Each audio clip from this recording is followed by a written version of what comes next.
Hi there, it's Darren from Treasure Life Family Farms. And, this round I wanted to show you what goes on in our brooder house. So here's our brooder house. It's just basically a shed we built on skids. You can't really see the skids from the bark being down there, but it's I believe 6x6 skids or something roughly like that. Some fairly heavy timbers underneath, and then we just built the shed on top of it. And we used the same metal that we have on the barns and the run-in sheds and all that. Oh my goodness, they finally heard me. I don't know if you could hear the commotion there. And we put a screen door on it for the door.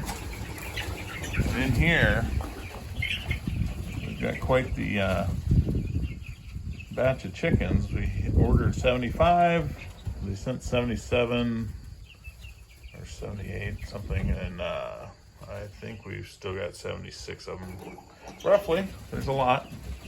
Little buggers are growing up. These are Freedom Ranger chickens, and they are just over 3.5 weeks old. So in a few days they're going to be ready to go out into that chicken tractor we see that we're building from the other video.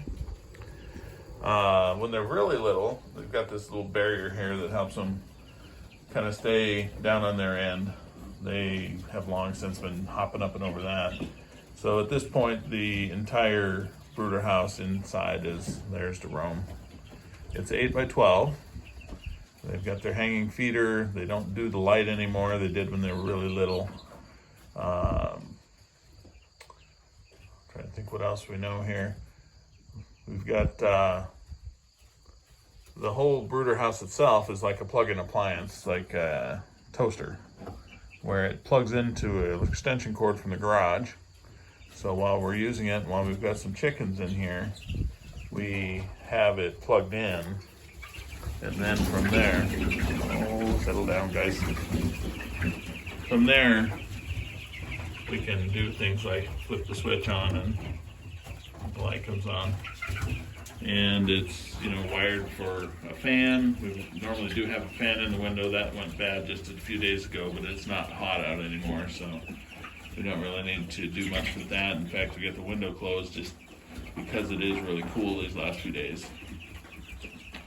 But otherwise, yeah, there's our next batch of meat chickens coming. Like right now, we've got quite a few of the last batches in the freezer still, so we encourage anyone that's looking for some good pasture-raised poultry to come get some and then make us some freezer space, hopefully. Otherwise, we'll work on that when time comes. But they'll be outside for another about 8 weeks after they come out of here, maybe 7, depending on how fast they grow. And they're just some of the best meat chickens that you'll get. We like them way better than Cornish cross. The Cornish cross would look like this, except for you'd see bare skin because the feathers can't keep up with the growth rate. These are just looking like really beautiful chickens, so they'll be really good, and then they'll really love it once they get outside and spend the fall on the grass. So thanks for watching, and here comes our last batch for 2020 of the Freedom Ranger pasture-raised meat chickens.